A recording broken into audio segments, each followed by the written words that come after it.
रामू, मीनू और प्रेम नाम के 3 दोस्त आदर्श नगर नामक गांव में रहते थे।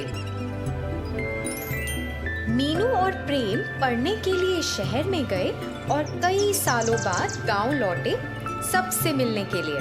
रामू, जो अपने दोस्तों का कई समय से इंतजार कर रहा था, उसे इस बारे में पता लगा और फिर वो उन्हें लेने के लिए बस अड्डे पर गया और वहाँ उनका इंतजार करने लगा। और तभी उसने एक बस को आते देखा। उसने अपने दोस्त मीनू और प्रेम को अपने परिवार के साथ उतरते देखा। हे प्रेम, हे मीनू, यहाँ देखो! वह पेड़ों के पीछे से चिल्लाया। जब प्रेम और मीनू ने रामू को देखा, रामू की तरफ दौड़े। रामू ने मीनू और प्रेम के साथ लुक्का छिपी खेलना शुरू कर दिया। उसे खोजने के लिए वो उसके पीछे भागे। जब वे खेल रहे थे,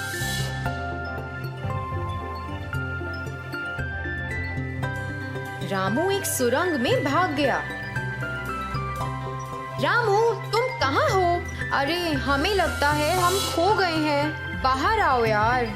नहीं नहीं, मुझे पता है कि तुम इस सुरंग में ही हो। मैं तुम्हें पक्का ढूंढ लूंगा। उसने प्रवेश द्वार पर अपना सर रख कर ऐसा कहा। जब रामू ने प्रेम के शब्दों की गूंज सुनी तो वह सुरंग में और अधिक गहराई में चला गया। प्रेम और मीनू ने रामू को खोजा और घर वापस चले गए। जब रामू को पता चला कि उसके दोस्तों की आवाज बंद हो गई है, तो उसने सुरंग से बाहर आने का फैसला किया।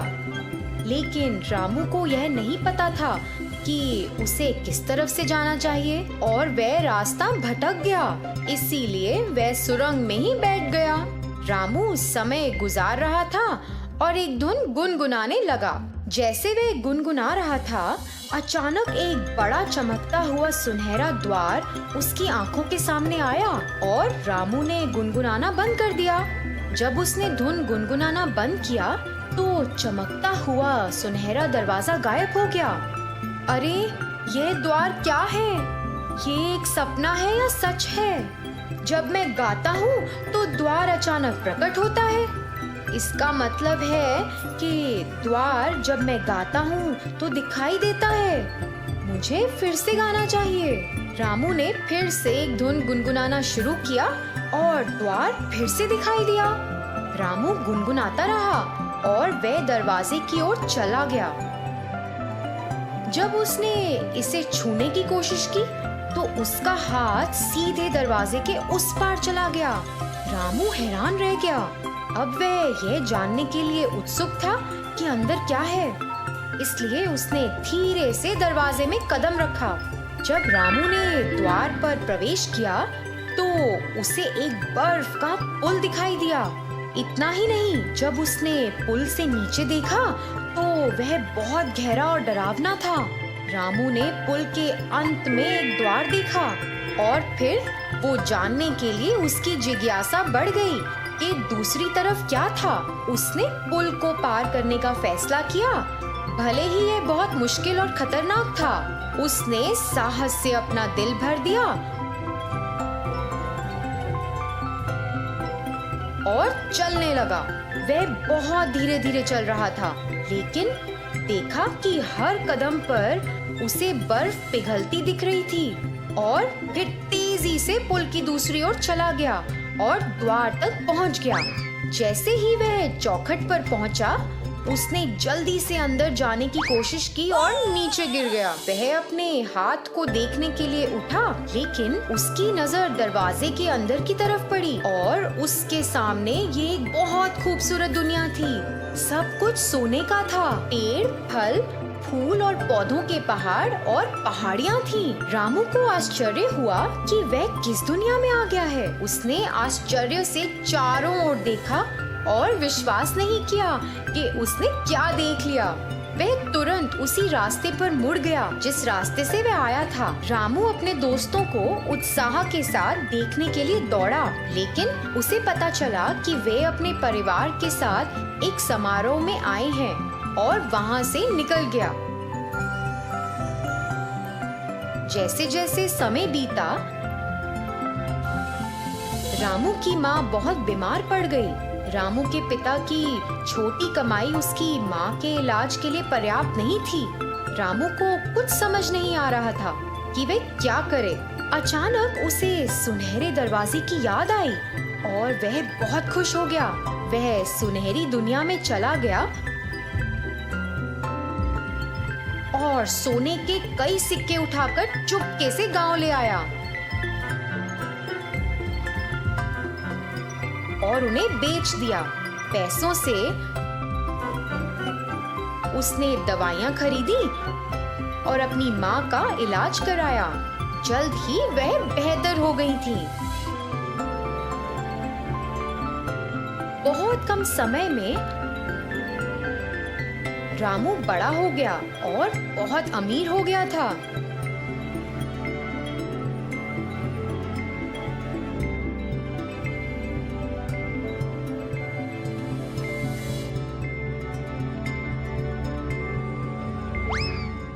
उसके पास एक बड़ा घर था, कई एकड़ जमीन थी और स्वस्थ माता पिता थे।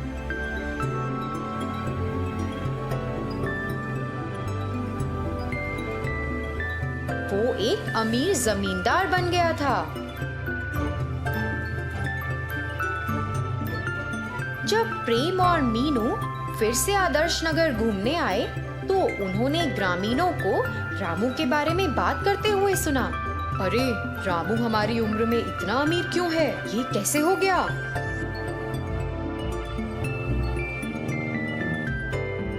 हाँ हाँ, सच में। यहाँ तक कि मुझे समझ नहीं आता है कि कैसे हुआ। अरे प्रेम, रामू के बारे में सभी गांव वाले क्या बातें कर रहे हैं? क्या तुम्हें लगता है कि वह सच है? हाँ, चलो सच्चाई का पता लगाएं। प्रेम और मीनू ग्रामीणों के पास गए। अरे, आप सब किस बारे में बात कर रहे हैं? हाँ हाँ, यह सच है। हम पिछले 1 साल से रामू में काफी बदलाव देख रहे हैं। हाँ, जब उसकी माँ शुरुआत में बीमार थी तो रामू के पिता ने दवाइयों के लिए पैसा कमाने के लिए दिन रात मेरे पिता के लिए काम किया। क्या सच में? हाँ हाँ, अब रामू हमारे गांव का सबसे अमीर आदमी है। अरे, क्या ये सच है? बात क्या है? प्रेम, आओ हम रामू से मिलें। यह कहकर मीनू और प्रेम रामू से मिलने के लिए चले गए। जब वे दोनों रामू के घर पहुंचे तो दोनों ने एक दूसरे को आश्चर्य और अविश्वास से देखा। उसी क्षण रामू ने प्रेम और मीनू को देखा और उन्हें बधाई देने के लिए दौड़ा। अरे प्रेम और मीनू, तुम दोनों कैसे हो? क्या दोस्त, क्या ये वाकई तुम हो? अरे, तुम तो बहुत बदल गए हो। मुझे तुम दोनों को एक राज बताना है। पिछले साल जब तुम दोनों आए थे, मैं गांव के बाहर तुम्हें मिलने आया और हमने लुका छुपी खेली। याद करो कि मैं एक सुरंग में भाग गया था और तुम दोनों मुझे नहीं खोज पाए थे। हाँ, तो सुरंग में एक जादुई द्वार था। क्या? एक जादू का द्वार? हाँ, एक जादुई द्वार। उस दिन मुझे अपना रास्ता वापस नहीं मिला क्योंकि वहाँ बहुत अंधेरा हो गया था। इसलिए मैं वहीं बैठ गया और मैंने थोड़ी देर के लिए एक धुन गुनगुनाई। मैं गुनगुना रहा था कि अचानक एक जादुई द्वार दिखाई दिया और सुनहरे रंगों से चमकने लगा। अरे, क्या बात कर रहे हो रामू? इस रहस्य के बारे में बताने के लिए पहले तुम दोनों के पास आया था मैं, लेकिन तुम किसी समारोह में थे और फिर वापस शहर चले गए। इसलिए मैंने राज को अपने पास ही रखा। ओह, सच में? क्या तुम उस दरवाजे के अंदर गए थे? हाँ, मैंने एक बर्फ का पुल देखा और एक बहुत ही गहरी खाई थी। पुल के अंत में जब मैंने इसे पार किया तो एक और द्वार था और जब मैं द्वार पर गया तो एक सुंदर जादुई दुनिया थी। उस दुनिया में सब कुछ सुनहरा था। अच्छा, सच में? आओ चलो फिर, हमें भी दिखाओ। नहीं प्रेम, वहाँ जाना कोई अच्छा फैसला नहीं है। यदि हम एक बार वहाँ जाते हैं तो तुम वहाँ जाना जारी रखना चाहोगे। हम गुलाम हो जाएंगे। अब मैं वही हो गया हूँ।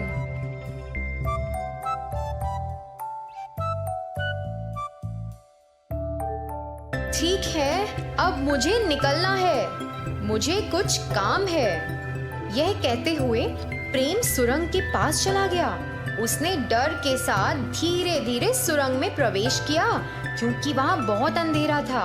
क्योंकि वह कुछ भी नहीं देख सकता था, तो उसने चलना बंद कर दिया था।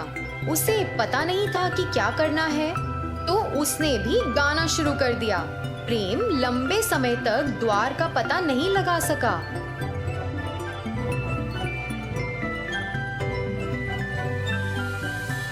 वह उसे पाने के लिए उम्मीद किए बिना गाता रहा और अचानक एक सुनहरा द्वार दिखाई दिया।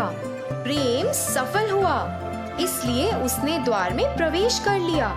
जैसा कि रामू ने कहा कि एक बर्फ का पुल था और वह स्वर्ण द्वार तक पहुंचने के लिए उत्सुकता से चलने लगा। लेकिन बर्फ उसके पैरों के नीचे पिघल गई जब वह पार हो गया और वो गिरने वाला था। और उसी समय रामू ने वहाँ पहुंचकर उसे गिरने से बचाया और उसे बाहर ले आया। अरे तुमने क्या किया? सोचो क्या हुआ होता अगर मैं नहीं आता। मैंने तुमसे कहा था कि तुम यहाँ मत आना। अरे यह जगह बहुत डरावनी है। जो मैं कह रहा हूँ उसे सुनो। इस जगह के बारे में कोई नहीं जानता। बस हम इस रहस्य को किसी के सामने प्रकट नहीं किया जाना चाहिए। यह स्थान किसी के लिए अच्छा नहीं है। हाँ बाबा, सच में बर्फ के पुल के पार करते समय कुछ भी बुरा हो सकता है। इतना ही नहीं, वहाँ से सोने के सिक्के लाना एक लालची आदत बन सकती है जो सिर्फ और ही बढ़ेगी और हम गुलाम हो जाएंगे। हाँ तो अब क्या? इस सुरंग के द्वार को बंद कर देते हैं। यह कहते हुए दोनों दोस्तों ने सुरंग को कुछ छड़ों और पौधों के साथ बंद कर दिया।